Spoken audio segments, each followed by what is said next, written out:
الرحيم باب ذكر الدجال وبسند متصل منا إلى أمير المؤمنين في الحديث محمد بن إسماعيل البخاري قال حدثنا مسدد قال حدثنا يحيى عن إسماعيل قال حدثني قيس قال للمغيرة بن شعبة ما سأل أحد النبي صلى الله عليه وسلم عن الدجال أكثر مما سألته فإنه قال لي ما يضرك منه قلت لإنهم يقولون إن معه جبل خبز ونهر ماء قال بل هو أهون على الله من ذاك. وبه قال حدثنا موسى بن إسماعيل قال حدثنا وهيب قال حدثنا أيوب عن نافع عن ابن عمر رضي الله عنهما قال أبو عبد الله يراه عن النبي صلى الله عليه وسلم قال أعور العين اليمنى كأنها عنبة طافئة. وبه قال حدثنا سعد بن حفص قال حدثنا شيبان عن يحيى عن إسحاق بن عبد الله بن أبي طلحة عن أنس بن مالك رضي الله عنه قال النبي صلى الله عليه وسلم يجيء الدجال حتى ينزل في ناحية المدينة ترجف 3 رجفات فيخرج إليه كل كافر ومنافق. وبه قال حدثنا عبد العزيز بن عبد الله قال حدثنا إبراهيم بن سعد عن أبيه عن أبي بكر رضي الله تعالى عنه عن النبي صلى الله عليه وسلم قال لا يدخل المدينة رعب المسيح الدجال ولها يومئذ 7 أبواب على كل باب ملكان. وقال ابن إسحاق عن صالح بن إبراهيم عن أبيه قال قدمت الرجل فقال لي أبو بكر فسمعت هذا من النبي صلى الله عليه وسلم. وبه قال حدثنا علي بن عبد الله قال حدثنا محمد بن بشر قال حدثنا بصر قال حدثني سعد بن إبراهيم عن أبي بكر رضي الله عنه عن النبي صلى الله عليه وسلم قال لا يدخل المدينة رعب المسيح لها يومئذ 7 أبواب لكل باب ملكان. وبه قال حدثنا عبد العزيز بن عبد الله قال حدثنا إبراهيم عن صالح عن ابن شهاب عن سالم بن عبد الله أن عبد الله بن عمر رضي الله عنهما قال رسول الله صلى الله عليه وسلم في الناس فأثنى على الله مما هو أهله ثم ذكر الدجال فقال إني لأنذركموه وما من نبي إلا وقد أنذره قومه ولكني سأقول لكم فيه قولا لم يقله نبي لقومه إنه أعور وإن الله ليس بأعور. وبه قال حدثنا يحيى بن بكير قال حدثنا الليث عن عقيل عن ابن شهاب عن سالم بن عبد الله بن عمر عن ابن عمر رضي الله عنهما أن رسول الله صلى الله عليه وسلم قال بين أنا نائم أطوف بالكعبة فإذا رجل آدم صوت الشعر تنطق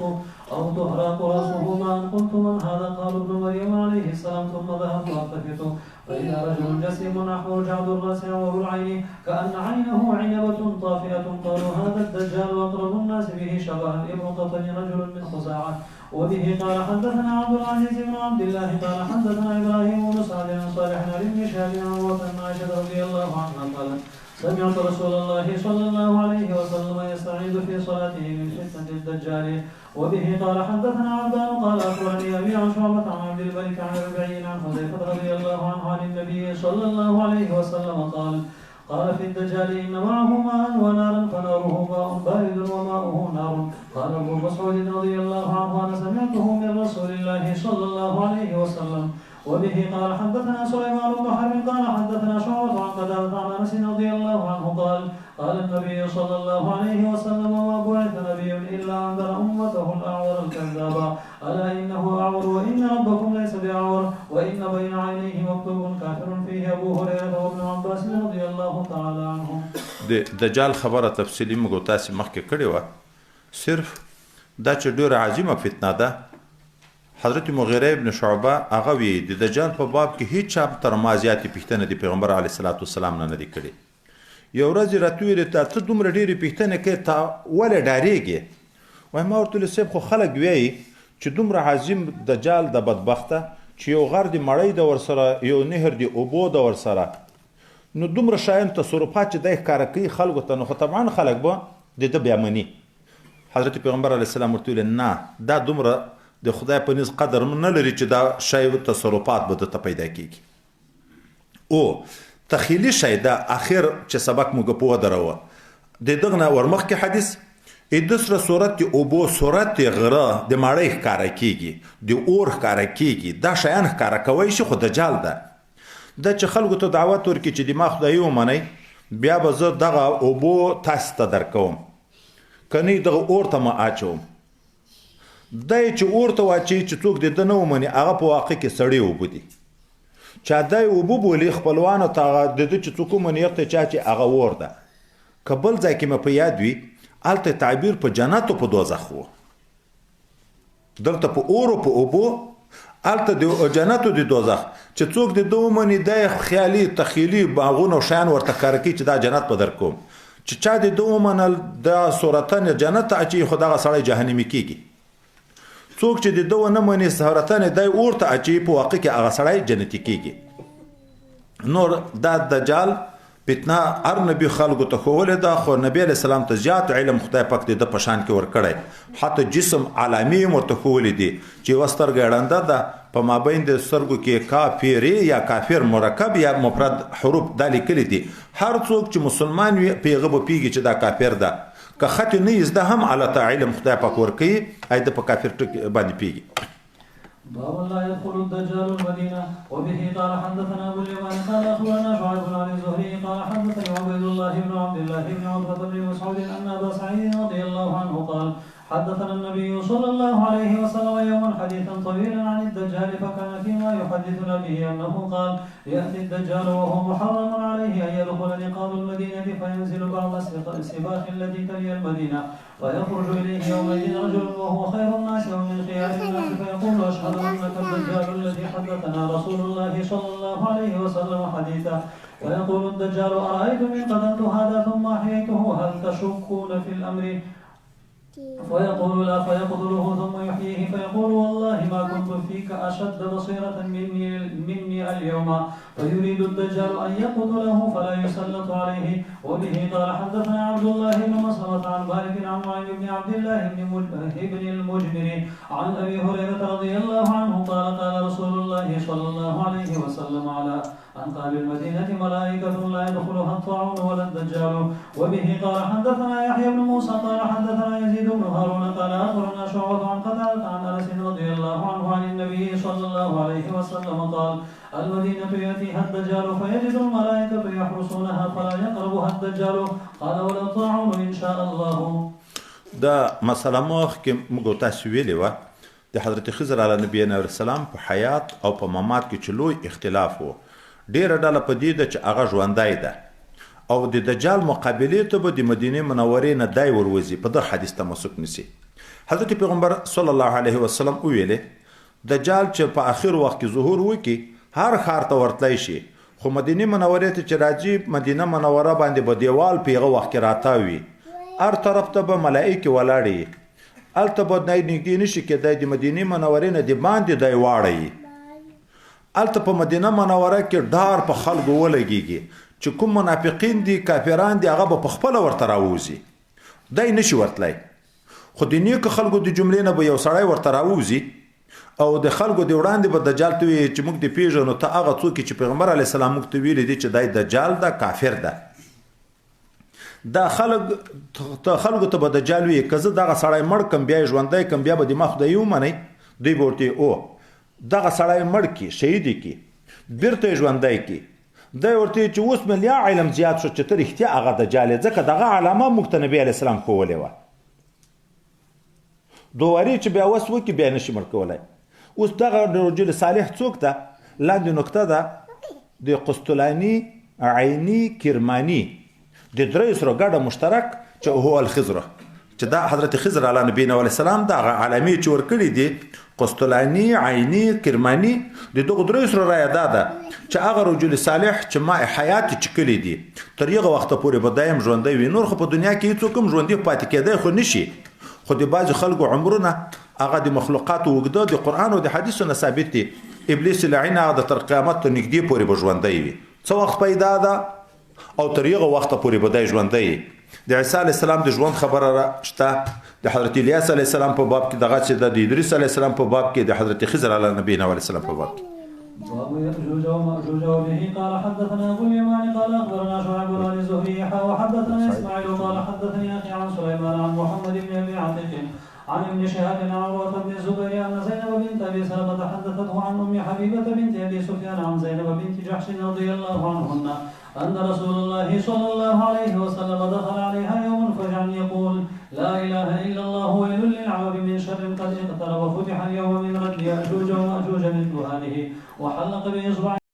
الإبهام والتي تليها. قال زينب بنت جحش فقلت يا رسول الله صلى الله عليه وسلم أفنهلك وفينا صالحون؟ قال نعم إذا كثر الخبث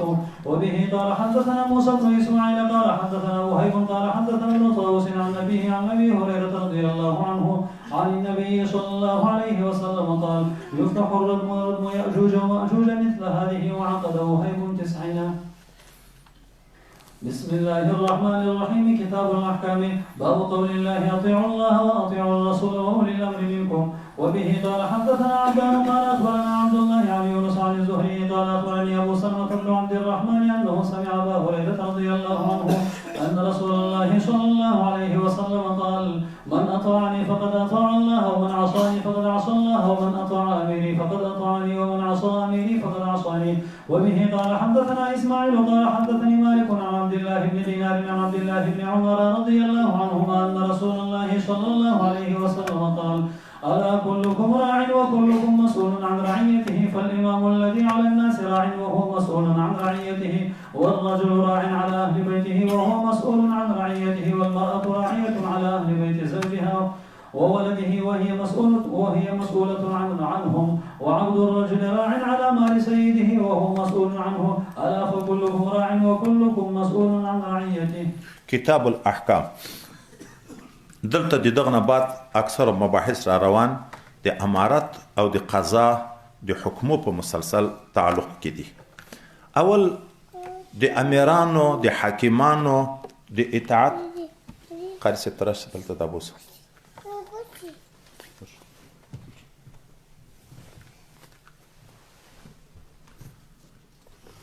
د امیرانو د اطاعت په باب کې الله تعالی حکم کوي اطیعوا الله و اطیعوا الرسول و اولو الامر منکم. اطاعت رسول اطاعت امیر په حکم دی الله تعالی شو، دا شرک نه ده. اوس دغه عمراو خو اهتمام راغی چې اطاعت پې کوي. په آیات کې حدیث مبارک کې حضرت پیغمبر صلی الله علیه وسلم چا چې د ما اطاعت وکړ د الله تعالی اطاعت کړي، که چا د ما نه سرکشي وکړه دغه د الله تعالی نه سرکشي کړي. اول د رسول د اطاعت اهمیت ذکر کی، بیا وی چا چې د امیر اطاعت وکړو، امیر خو بیا ما ورته مقرر کړی نو یغه سړی د ما اطاعت وکړو، او چا چې د ما د امیر خلاف وکړو یغه سړی د ما خلاف کړی. اطاعت ضرور ده. دومره خبر د ذمہواری د امیر ته کلکم راع و کلکم مسؤول عن رعیته. ار یو د تاسو شپون د ارش پانه د خپل رعیت پښتنه کیږي. د ملک پاچا د ټول ملک ذمہوار ده. په ورځ د قیامت به د ټول ملک متعلق د دنه پښتنه کیږي په هغه امور کې چې د تر قدرت لاندې دي. ورسته خبره را روانه ده. د ملک د امنیت، د ملک د دینی ترقی، د ملک د دنیوي ترقی اسباب چې کوم د حکومت په اختیار کې دي د دغه ټولو د ذمہوار ده. د امنیت هم ذمہوار ده، د دینی ترقی هم د تعلیم ذمہوار ده چې امیر به د خلکو د دینی تعلیم اهتمام کوي. کوي ونه کې ورسته را روان د جنت بوی په حرام ده. او د اقتصادي امورو سړک جوړول، پل جوړول، هسپتال جوړول، مدرسه او جماعت جوړول، هغه شی چې د بیت المال په شي کې به کفایت وي دیغه د ذمہوار ده. دغه ټولو به د نه پښتنه کیږي. یو واقعه عجیبه ذکر کیږي. حضرت سلطان محمود غزنوی رحمه الله چې د وخت مسؤول او پاچا و، د دورور او ملنګ بهلول دانا، دا بهلول دانا به کچکول په غاړه کې ګرځاوه، دانه د لیونی په صفت باندې په بازار کې به ګرځېدو، سوال به کوه. یو وخت کې وایي حضرت سلطان صاحب ورته ویلې چې خو چیرې وزارت غواړې، ولایت غواړې، کومه عهده غواړې در به کم، شرم د خلکو نه چې پاچا ورورو ګرځي. وای د پخله څه نه ورته ویلې، لاړې یوه غټه اوسپنه یې راوړه، اور یې پسې بل کړه. دا اوسپنه چې ښه تکه سره شوه، ګرمه شوه، نو حضرت سلطان صاحب ته ویلې اوس لوڅې پښې په دغه اوسپنه ودرېږه، د خپل ټول ملک د یوې ورځې حساب راکړه چې تا په ملک کې څه پېښېږي. یې ویل دا کله ممکنه ده چې د ټول ملک د یوې ورځې حساب او په داسې سره اوسپنه ودرېږم. ده وایي پښې لوڅې کړې، پښه یې ورجګه کړه چې یو بهلول بله پښه یې ترکوزه کړه، یو یې کچکول. وایي دا جواب حکیمانه ورکړه. ولی الله و کنه، بهلول دانا لوی ولی الله و، حکیمانه جواب یې درته ورکړ. سلطان صاحب خو ولي و چې ته د امارت په مسؤلیت کې د ټول ملک به پوښتنه درنه کیږي او د قیامت ورځ به داسې ګرمه ورځ وي لکه دغه اوسپنه چې په اور باندې ګرمه شوې ده. سهار کې موږ ونه ویل چې د قیامت په ورځ باندې د خلکو خولې او یا غزه کوزي په مځکه کې تللي. دا ګرمي د اوسپنې تر ګرمي زیاته ده که نه ده؟ پورته د انسان تر خولې پورې خولې را رسېدلي. دغه خولې په اوسپنو په ګرمیو کې پیدا کېږي، هغه زیاته ده که نه ده؟ بیا به نو د ټول ملک پوښتنه یې درنه، د وزیر اعلی نه به د صوبې پوښتنه یې، لکه مثلا د والي نه به د ټول ولایت پوښتنه یې، د ولسوال نه د ولسوالي پوښتنه. خبره راځي د کور تر مشره پورې. مشر څه کوي؟ په کور کې دننه ښځه دا د مېړه د دنیا د اولاد د دغه مسؤله ده، د دغه پوښتنه به تر کېږي. اخو څه کوي؟ غلام ده چې په کوم خدمتو باندې دی مقرر ده، د دی په هغه کې مسؤل ده، د دغه پوښتنه تر کېږي. چې هېڅوک لاندې افراد څوک ونه لري، دا اندامونه موږ ته چې خدای پاک راکړي دا د موږ په اختیار کې دي. دغه اندامو به پوښتنه کېږي، سترګې د څنګه استعمال کړي، غوږ د څنګه استعمال کړی، لاس د څنګه استعمال کړی، ژبه د څنګه استعمال کړي، غاښونه د څنګه استعمال کړي. دا اندامو پوښتنه به کېږي. کلکم راع وکلکم مسؤول عن رعیته. وروسته بیا بابونه را روان دي. په دغه کې بیا دغه ته تنبیه ده چې د امارت شوقونه دې څوک نه کي. دا خوشحالي نه دي، دا مسؤلیتونه دي، مسؤلیتونه. دا به د ټول ملک پوښتنې بیا درته را روانې دي. باب الأمراء من قريش وبه قال حدثنا أبو اليمان قال أخبرنا شعب عن الزهري كان محمد بن جبير بن مطعم يحدث أنه بلغ معاوية وهو عنده في وفد من قريش أن عبد الله بن عمرو يحدث أنه سيكون ملك من قحطان فغضب فقام فأثنى على الله بما هو أهله ثم قال أما بعد فإنه بلغني أن رجالا منكم يحدثون أحاديث ليست في كتاب الله ولا تذكر عن رسول الله صلى الله عليه وسلم وأولئك جهالكم فإياكم والأماني التي تضل أهلها فإني سمعت رسول الله صلى الله عليه وسلم يقول إن هذا الأمر في قريش لا يعاديه أحد إلا كبه الله على وجهه ما أقاموا الدين. تابعه نعيم عن ابن المبارك عن معمر عن الزهري عن محمد بن جبير وبه قال حدثنا أحمد بن يونس قال حدثنا عاصم بن محمد قال سمعت أبي يقول قال ابن عمر رضي الله عنهما قال رسول الله صلى الله عليه وسلم لا يزال هذا الأمر في قريش ما بقي منهم اثنان. د استحقاق په لحاظ یا د ملک د تدبیر د چلولو په لحاظ قریشو ته خدای پاک یو ځان ته حیثیت ورکړی. نبی علیه السلام یې چې عمرا به د قریشو نه وي. دې دا معنا نه چې نور امیران راتلای نشي. د خو کذب لازمیږي، ولې امیران موږ په دنیا کې وینو کنه چې د قریشو نه بغیر دي. دا معنا هم نه ده چې د بل امارت جائز نه ده. دا معنا هم نه ده. معنا دا ده چې استحقاق د امارت په دی کې خدای پاک پیدا کړی ده چې تر څو دی وي اهل د امامت.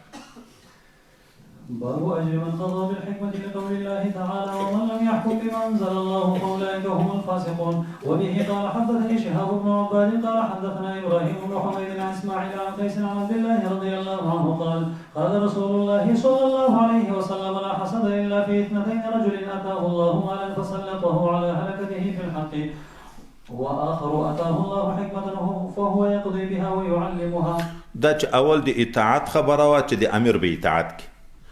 دوم د دوی د مسؤلیت شو چې امیران هم مسؤل دي، د ټول ملک پوښتنه پسې را روانه ده. دریم دا امیرت لایق قریش دي. څلورم په دغه باب کې اوس د قضا د امارت ثوابونه ذکر کیږي چې داسې نه چې اوعیدونه ټول ذکر شي لکه وروسته ډېر سخت را روان دي، بیا خو په مسؤلیت هېڅوک هم غاړه نه ږدي. حضرت پیغمبر علیه السلام یې حسد نشته. مخکې موږ تاسې ویلو چې مراد ترنه غیبته ده، مګر هم د دوه شیانو. یو چاته خدای متعال مال ورکړی او بیا خدای پاک قدرت سخاوت او د تصرف هم ورکړی. ځکه که مال وي سخاوت نه وي بیا خو مال بیرته پیټی ده، د جهنم ذریعه ده. خدای چاته مال ورکړی او دته ښه زړه د سخی ورکړی، په خیر په لیارو کې لګوي. اوس بل سړی که د دغه غیبته وکړي کړی شي چې خدای پاک ماته هم داسې دنیا راکړي لکه پلانکی چې هر د خیر کار کوي، نو چې ماته هم خدای پاک دنیا راکړي چې زه هم دا کار وکړم. دوم هغه چاته چې خدای پاک علم ورکړی او بیا قدرت د انصاف ورکړی. امیر ده پرون موږ تاسو ویلي وو اذا وسد الامر الى غیر اهله فانتظر الساعه. امیر سره خو به علم وي. اوس دی د علم په چوکاټ کې د شریعت په چوکاټ کې فیصلې کوي. دا د خلکو نزاع ختمول، هر حقدار ته حق سپارل، د مظلوم انتقام د ظالم نه اخیستل، د خو د خدای مخلوق ده، د الله د مخلوق خدمت ده، خو بې ثوابه نه ده. و چې یو څوک داسې عادل امیر وي، په انصاف چلیږي، ته که د ده د حال غبطه وکړم چې خدای پاک ماته هم داسې علم راکړي چې داسې خدمت وکړم، نو روا ده. دغه ځای کې د دغه ثواب طرف ته ترغیب ده چې بې مسؤلیت خو غټ مسؤلیت ده، خو ورسره ثواب هم غټ ثواب ده. خو په صحیح چوکاټ چې څوک وچلیږي د صحیح خبرې را روانې دي. باب السمع والطاعة للإمام ما لم تكن معصية. وبه قال حدثنا مسدد قال حدثنا يحيى عن شعبة عن يحيى عن أنس بن مالك رضي الله عنه قال قال رسول الله صلى الله عليه وسلم اسمعوا واطيعوا وإن يستعمل عليكم عبد حبشي كان له زبيبا. وبه قال حدثنا سليمان بن حرب قال حدثنا حماد عن الجعد عن ابي رجاء عن ابن عباس رضي الله عنهما يرويه قال قال النبي صلى الله عليه وسلم من راى من امره شيئا فكرهه فليصبر فانه ليس احد يفارق الجماعه شبرا فيموت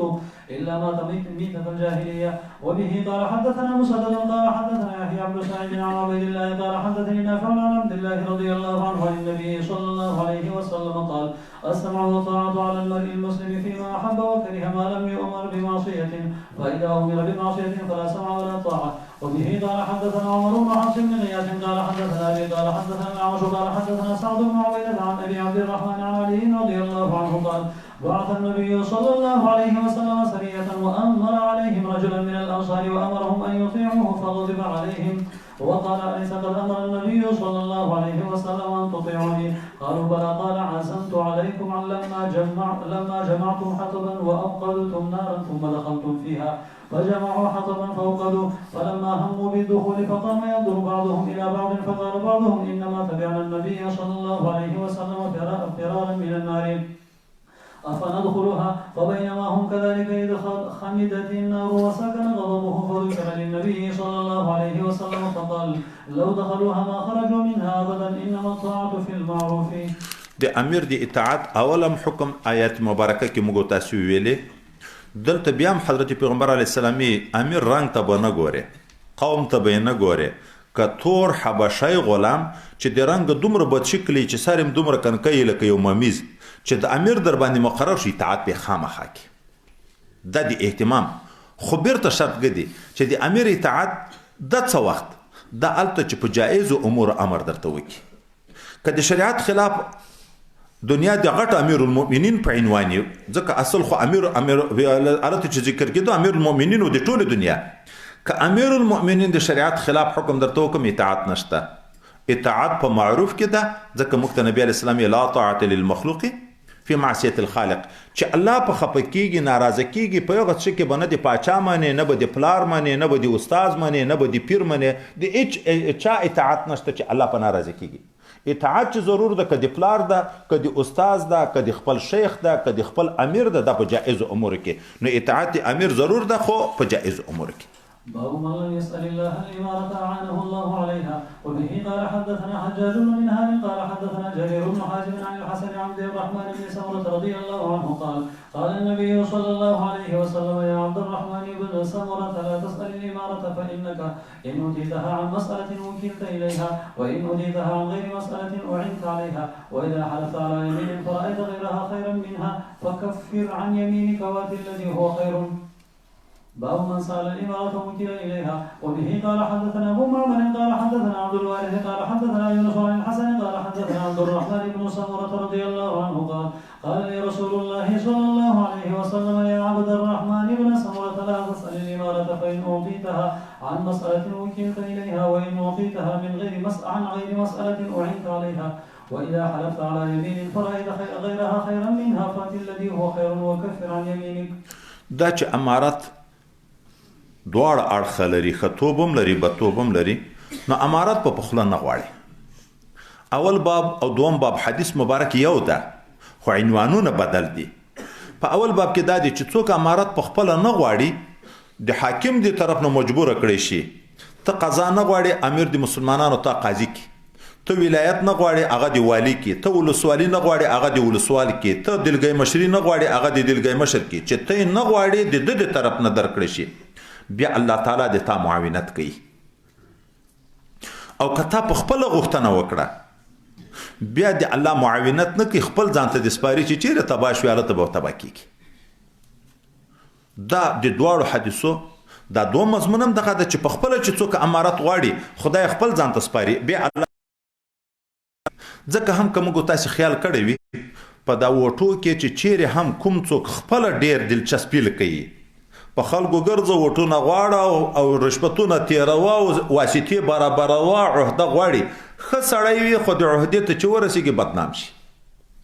قدر عزت د خلکو د زړونه لاړ شي اوځي مولوي وي هغه ښه سړی وي هغه هم لاړ شي ختم شي او چې څوک یې نه غواړي د جماعت فیصله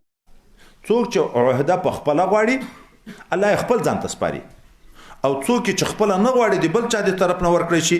بیا الله تعالی معاونت کوي حتی موږ استادانو به موږ ته ویلې په دا مدرسو کې استادان کله په بعضې کتاب کلک شي دا کتاب زه غواړم خامخا یې غواړم مطلب یې دا وي چې دا کتاب ما ښه ویلی د طالب ته یې ښه ویلی شم چې دی ډېر په کلک شي اکثره په هغه کتاب کې بیا طالبان شکایت شروع کړي چې محتمیم د طرف نه دی په مجبوره شي خدای پکې نصرت کوي حتی خلافت چې په خپله خوله غواړي داسې خلک شته د ځوانان دا اوس شپو کې ماته یو څوک راغلی و چې په خپله خوله یې غواړي الله تعالی د هغه انسان نصرت نه کوي او چې ته نه غواړې ته ژاړې او هغه خپل شیخ در باندې تحمیل کوي خدمت بیا به د الله تعالی نصرت کې رب کریم بیا دوه خدمتونه درنه واخلي چې هغه به د عقل نه ډېره بعیده خبرې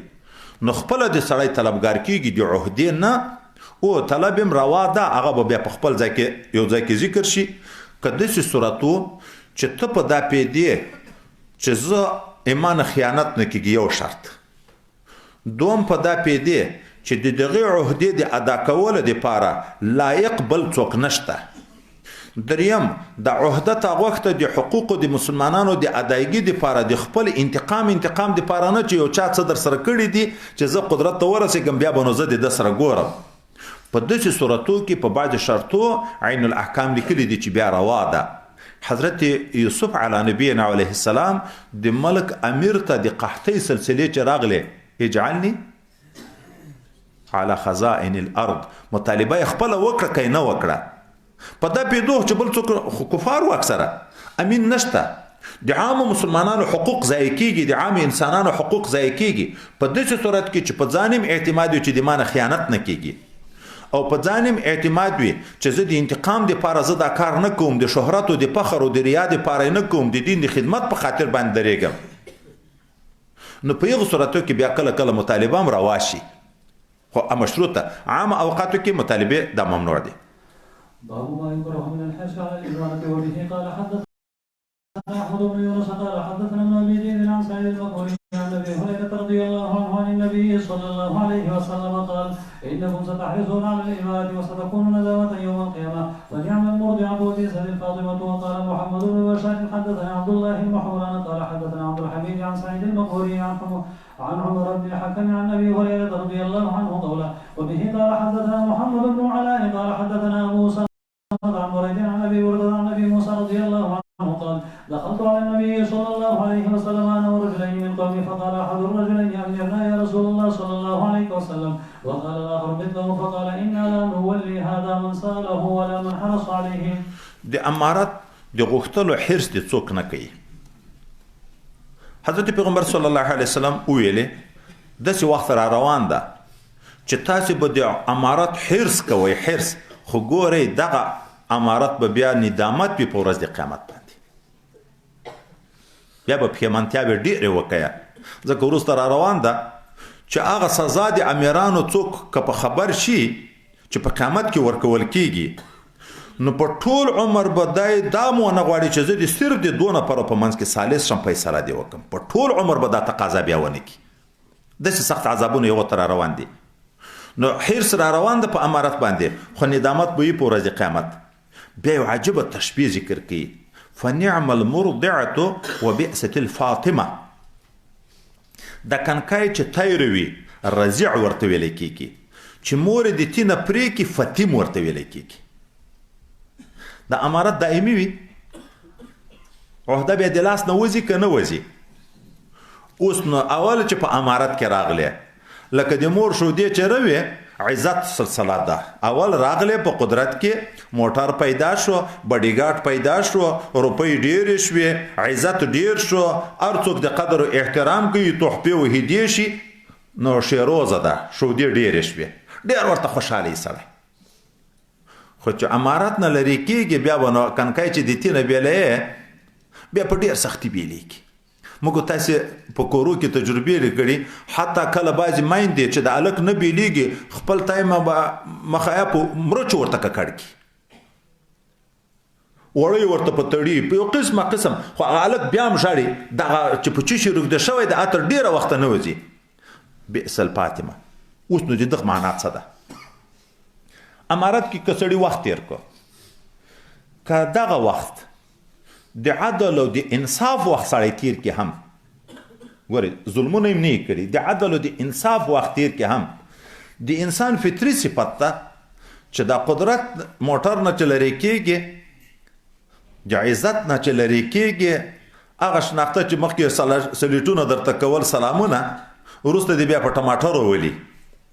دا څوک نشي برداشت کولی بل چې د عدل حکومت کویم د انصاف فیصلې کوي هم یو څوک به درنه خفه کېږي که نه په دعوو کې ټول په حقه چې تا د حق فیصله وکړه هغه بل جانب درنه خفه کېږي که نه دښمنان دې ډېرېږي که د عدل حکومت وي هم دښمنان به دې ډېرېږي بیا د حکومت نه وروسته به ذاتې په ځان پورې حیران شپه به نشي کړی مدعیان دې ډېر شي او که داسې و چې د ظلم د ستم حکومت شوی و بیا خو د دنیا او د آخرت د دواړو تاوانونه دي یو په دنیا کې به دوی در د غاړې شوې امیران غریبانان ذاتې زړه خورونه دي بل په آخرت کې عذابونه ډېر دي او خلیفه صاحب په تیر امارت کې یو ډېر غټ عهدې والا ته عجبه خبر کړې وه وایي ګورئ په د عهدو نازېږی ما په د قدرت نازېږی ما دومره عاجزه یې چې مخه یا لیټرین ته ځئ بې باډیګاټه نه شئ تللی خلک په دغه وخت کې شرمیږي د خلکو نه لرې ځي که نه تاسو ته به باډیګاټ هلته نږدې ولاړ چې داسې نه چې څوک حمله را باندې وکړي چې دومره تنګ ژوند کې چې قضای حاجت په خوشحال زړه نه شي کړی نو څه کوئ د امارت ته چې داسې حرصونه کوئ نو اول خو شیروزه ده عزت پکې پیدا شي روپۍ پکې پیدا شي باډیګاټونه پیدا شي موټرې پیدا شي خو لرې کېدن بیا ډېر زور غواړي په دنیا کې به هم بیا عصبي تکلیفونه درته پیدا کېږي آخرت ډنډې خو سره روانې دي او دا دوم روایت کې بیا هغه مضمون ته د حضرت ابو موسی اشعري سره دوه ملګري ورغله بله ورځ هم تېر شوه دواړو د امارت غوښتنه په خوله وکړه د پیغمبر صلی الله علیه وسلم نه یو ورته ویلې ما د یو ځای امیر مقرر کړه بل ورته ویلې ما پیغمبر علیه السلام ورته ویلې زه هغه چاته امارت ورکوم نه چې په خپله خوله یې غواړي موږ امیرانو ته دا درس ته چې هغه څوک چې په خپله حرص د مطالبې لري په پوه دي شي چې دا قدرت پسنده انسان ده دغه نه خیانتونه خامخا کېږي نو هغه ته باید بیخي عهده ورنه کړي دا څه عذر نه ده چې خفه کېږي کلکم راعین وکلکم مسؤول عن رعیته پښتنه خو بیا د تا نه په قیامت کې خدای پاک کېږي ولې د خاین والي مقرره وه ولې د خاین وزیر مقرره وه ولې د خاین رئیس مقرره وه درته معلوم هم و حارس و په دغه شي کې سابق و لاحق هم درته معلوم و نو بیا خو په قیامت کې مسؤول ته یې ومن استرعي رعية فلم ينصح وبه قال حدثنا ابو نعيم قال حدثنا ابو الاشعري عن الحسن ان عبيد الله بن زياد عاد معقل بن يسار في مرضه الذي مات فيه فقال له معقل اني محدثك حديثا سمعته من النبي صلى الله عليه وسلم سمعت النبي صلى الله عليه وسلم ما من عبد يسترعيه الله رعية فلم يحطها بنصيحة لم يجد رائحة الجنة وبه قال حدثنا إسحاق بن منصور قال أخبرنا حسين الجعفي قال زائدة ذكره عن هشام عن الحسن أتينا معقل بن يسار نعوده فدخل عبيد الله فقال له معقل أحدثك حديثا سمعته من رسول الله صلى الله عليه وسلم فقال ما من وال يلي رعية من المسلمين فيموت وهو غاش لهم إلا حرم الله عليه الجنة. دا بیا اوس د مسؤلیت غټ تاوان مسلم شریف هم که یاد وي دا حدیث مبارک موږ تاسې ویلی و چې حضرت معقل ابن یسار مریض و د ده د مرض موت په وخت کې عبید الله ابن زیاد هغه لوی ظالم امیر چې د حضرت حسن که د حضرت حسین رضی الله عنه سر مبارک چې وروړ چې د لرګی کړکۍ په سپنګمو ورننه یست دغه صفاک وینې تویونکی ظالم دغه یې پوښتنې ته ورغی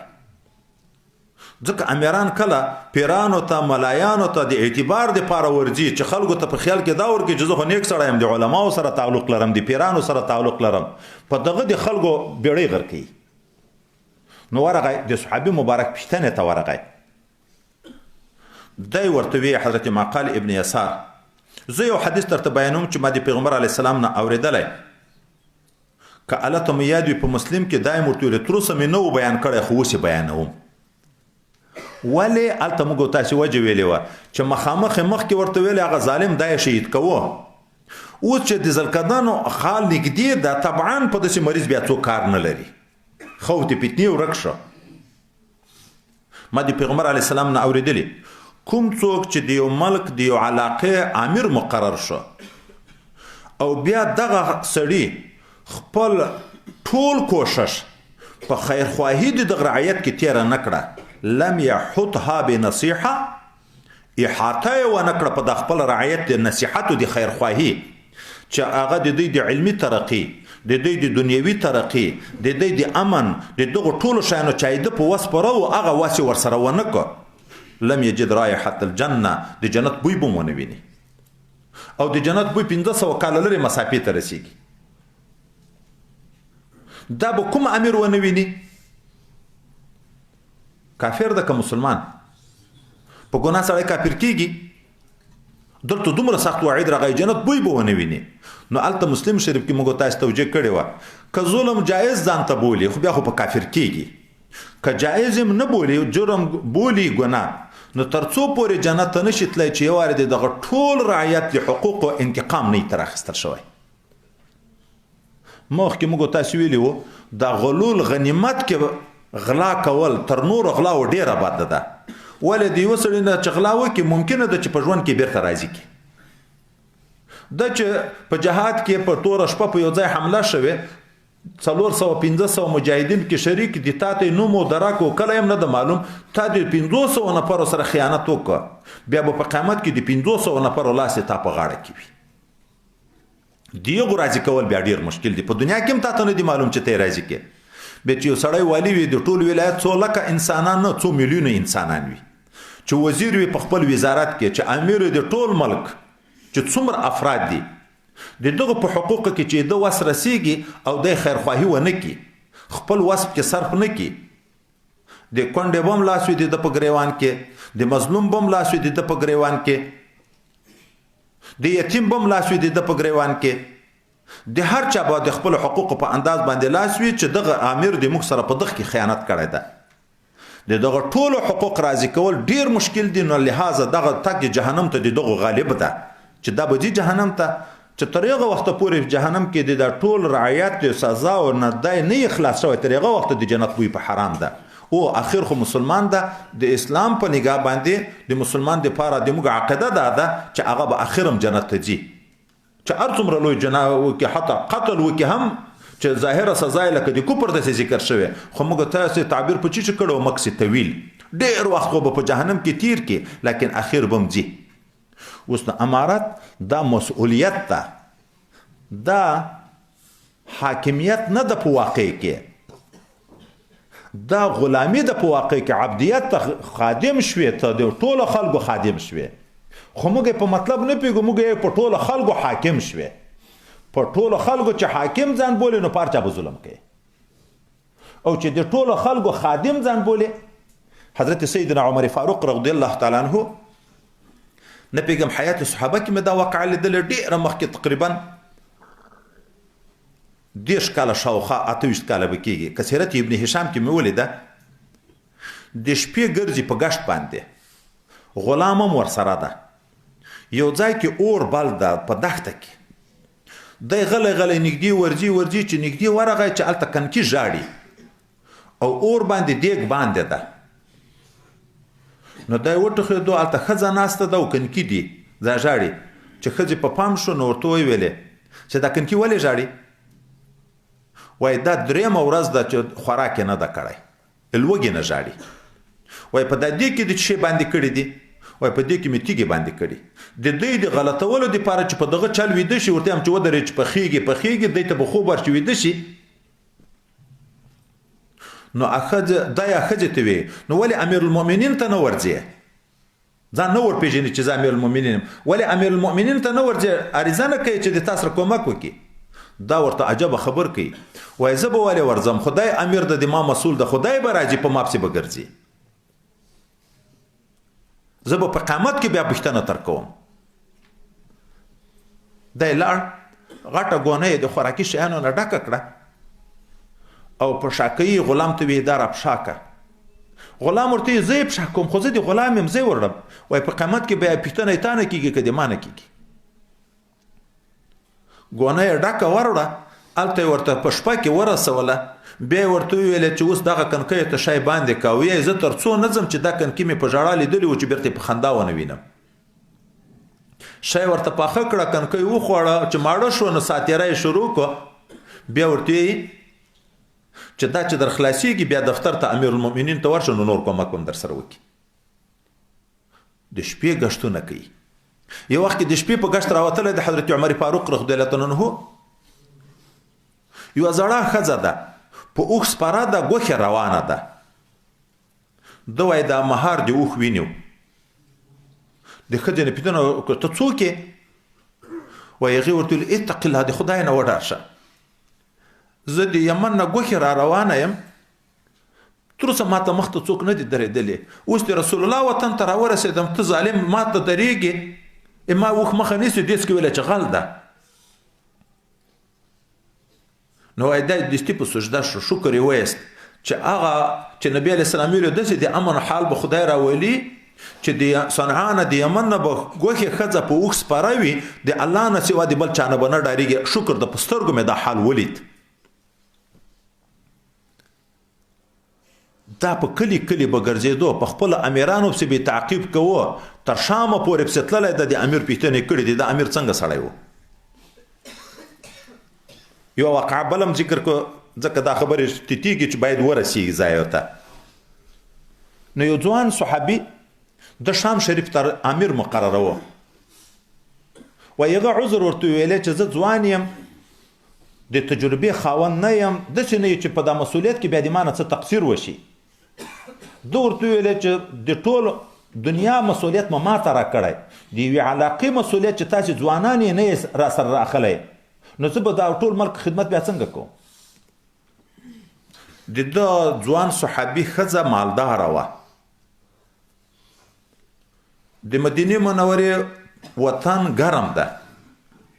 شام شریف سوړ ده د مکې معظمې قافلې به هم په ګرمي کې هلته تلې په ژمي کې به بیا یمن ته تلې که نه هلته چې لاړه نو د ساړه لباسونه یې د ځان سره نه دي وړي چې کله د ساړه موسم راغی دې هغه نرۍ او کمزورې جامې دي ښځې ورته ویلې چې لږ داسې یو ډبل کالي ځان ته هم واخله ما ته هم واخله یوه ورځ بله ورځ ښځې روپۍ ورکړې خپلې دا چې په بازار کې په غریبانو پیښ شو روپۍ غریب ته ورکړي ښځه ورته یې څه دې کړه ورته یې خیاطه مې ورکړه کالي مې واخیسته خیاطه چې خیاط یې وګنډي بیا بیا راوړه سبا یا بله ورځ چې بیا ښځې مطالبه وکړه ده ځای ته ورته ویلې ښځې ته چې هغه خو مې ورکړه مسکینانو ته که د ما سره په دغه فقر ژوند کړی شي صبر کړی شي نو دلته د ما سره اوسېږه که نه خپلې پلارګنۍ ته دې رسوم بیا ته پوهېږي خپل اختیار دې پوهېږي بیا چا سره چې واده کول غواړې زه دې بیا طلاقوم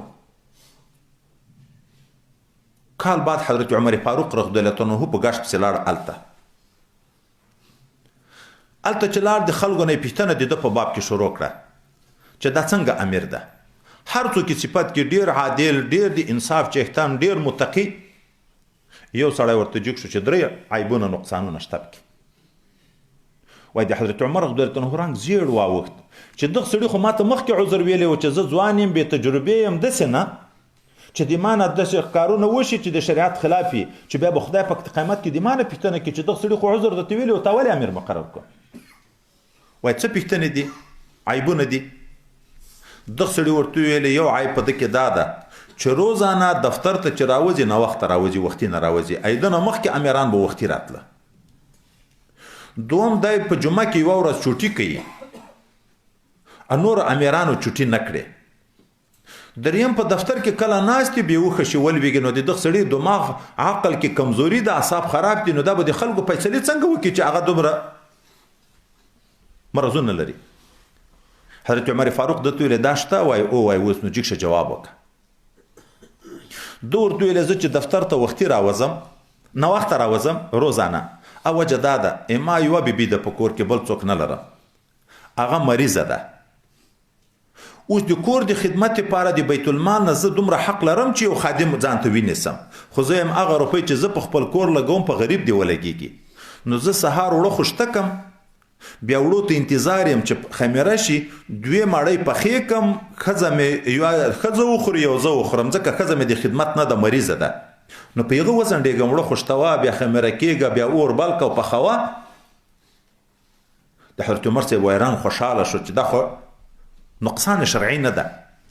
دا دوم چې په جمعه کې یوه ورځ زه چوټي کوم وجه دا ده د ما یو جوړ کالي دي دوم جوړ کالي زه نه لرم که بیت المال نه زه دوم جوړ کالي د ځان دپاره کم نو هغه ولې مسکین ته نه ورکوم د شام وطن سوړ ده نو چې کالي مینځم په جمعه کې یوه ورځ هغه کالي د بدل جامې لرم نه چې کمیس یو وارې پرې مینځم نو پرتوګ مې اغوستی ستر د عورت و ضرور ده یو ته بیا انتظار یم چې کمیس وچ شي بیا بیرته هغه واغوندم بیا پرتوګ پرې مینځم یا لنګ و څادر چې هغه وچیږي نو ورځ په دغه تېرې شي په دا ساړه ملک کې په ورځ کې ایله دا یو جوړ کالي وچ شي ځکه زه چوټي کوم او دریم چې په ما بېهوښي راځي د عقل کمزوري نه ده د خدای د ډاره په ما دا حال راشي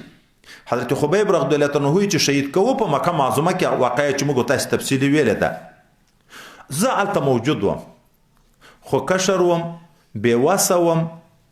اوس په دغه ډارېږم کله کله هغه صحنه چې را په یاد شي چې قیامت کې خدای پاک که د تا نه دا پوښتنه وکړه چې یو مسلمان د تا د وړاندې شهید کوو تا ولې د هغه په خلاصون کې کوښښ ونه کړو د خدای د ډاره په ما بېهوښي راشي کلکم راعن و کلکم مسئول عن رعیته داسې خو نه ده چې محتمم ده په دا مدرسه کې استاد مقرر کو ناظم مقرر کو لنګري مقرر کو بیا نور پښتنه نه یبسي چې ما خو استاد ورته نیولای طالب تر په شکایت ته کتاب حق استاد نشي ادا کولای د استاد لحاظ کوي د طالب لحاظ نه کوي د ناظم څه پښتنه نه په لنګري څه پښتنه نه د هغه ترتیب هر څوک په خپل عهده کې ګوري مسؤل ده محتمم خو د مدرسې مسؤل ده موږ او تاسې باید دغه شي ته متوجه شو خو سبا محتممان کېږئ استادان کېږئ به کلکم راعن و کلکم مسؤول عن رعیته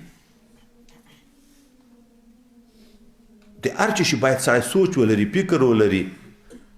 نو غرض دا ده چې امارت ښه ثوابونه هم لري چې ټول ملک د تا د عدالت نه ګټه اخلي د امنیت نه ګټه اخلي او دینی خدمتونو کې ترقی کوي عباداتو کې ترقی کوي نو خدای پاک دې په یو ټولو ثوابو کې ورشریکوي خو کنه خپل واسطه نه کو استعمال نو بیا دغه سخت وعیدونه هم دي چې د جنت بوی خدای هم دې وساتي په حرامي کې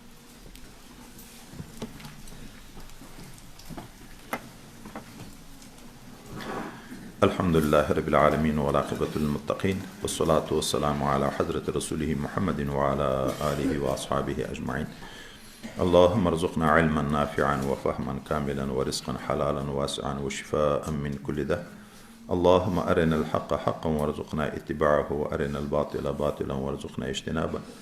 اللهم ربنا آتنا في الدنيا حسنة وفي الآخرة حسنة وقنا عذاب النار وادخلنا الجنة مع الأبرار يا عزيز يا غفار يا رب العالمين الله تعالی موږ ټول ته خپل رضا نصیب وګرځي استقامت شریعت منصیب وګرځي خدای پاک دې موږ امیرانو ته توفیق د ښه خدمت په کامل اخلاص تر مرګ پورې نصیب وګرځي الله تعالی د ظلم او د تعدا او د خیانتونو وساتي موږ ته خدای پاک په جایز امور کې د اطاعت توفیق نصیب وګرځي خدای پاک طرفه العين واقل خپل نفسو ته مسپاره د شر د نفس نه د شر د شیطان نه د فتنو د اهل زمانه موږ ټول مسلمانانو ته حفاظت نصیب وګرځي کوم مسؤلیتونه چې موږ ته را دي غاړې دي که د درس او د تدریس مسؤلیتونه دي که د طریقت مسؤلیتونه دي خدای پاک په دغه مسؤلیتو کې الله د تا نه نصرت غواړو د تا نه معاونت غواړو تا نه سداد غواړو د تا نه توفیق غواړو خدای پاک په دغه خپل مسؤلیتو کې هم الله ته په ورځ قیامت باندې ومنسي چې طالب په تربیه کې موږ نه تقصیر شوی یا د مرید په تربیه کې د موږ نه تقصیر شوی خدای متعالی یا منا اهله په خدمتو مقرر کړي خدای متعالی اتانا د رحمت طلبګاری اتانا د نصرت طلبګاری خدای پاک ته په دغه مسؤلیتونو کې کامیاب کې رب کریم طرفه العين واقل خپل نفسو ته مسپاره الله تعالی په هر عمل کې م اخلاص او د تا رضا نصیب کې څومره مسلمانان چې موږ ته دعاوي کوي یا د موږ نه دعا غواړي اخلاص کې محبت کې خدمت کې معاونت کې الله تعالی د ټولو په شر درس حاجتونه دینی او دنیوي د غیب خزانونه پوره کړي خدای پاک بندیان د اهل اسلام د بند خلاص کې قرضداران د اهل اسلام د قرض نه خلاص کې مریضانو د اهل اسلام ته شفا کامله نصیب کې مسافر د اهل اسلام په خیر او عافیت باندې خپل کورونو ته ورسي به ودو ته الله تعالی نکسلی ودونه نصیب وګرځي بیا اولادو ته الله نکسلی نارینه اولادونه نصیب وګرځي چې اولادونه د نکسلی نیک عمل لوی وګرځي موږ زمون د موږ ورونو د موږ مسیان د موږ شاګردان ټول الله علماء ربانین وګرځي مریدان ما اولیاء کاملین وګرځي د مشایخ کرام او اساتذه کرام او والدین او حقداران او درجات عالیه جنت الفردوس د تا رضا ته دیدار نصیب کې چې ژوند دي په ژوند کې برکت کې د صحت او د عافیت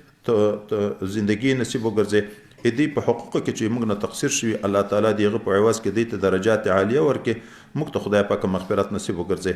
سبحان ربك رب العزة عما يصفون وسلام على المرسلين والحمد لله رب العالمين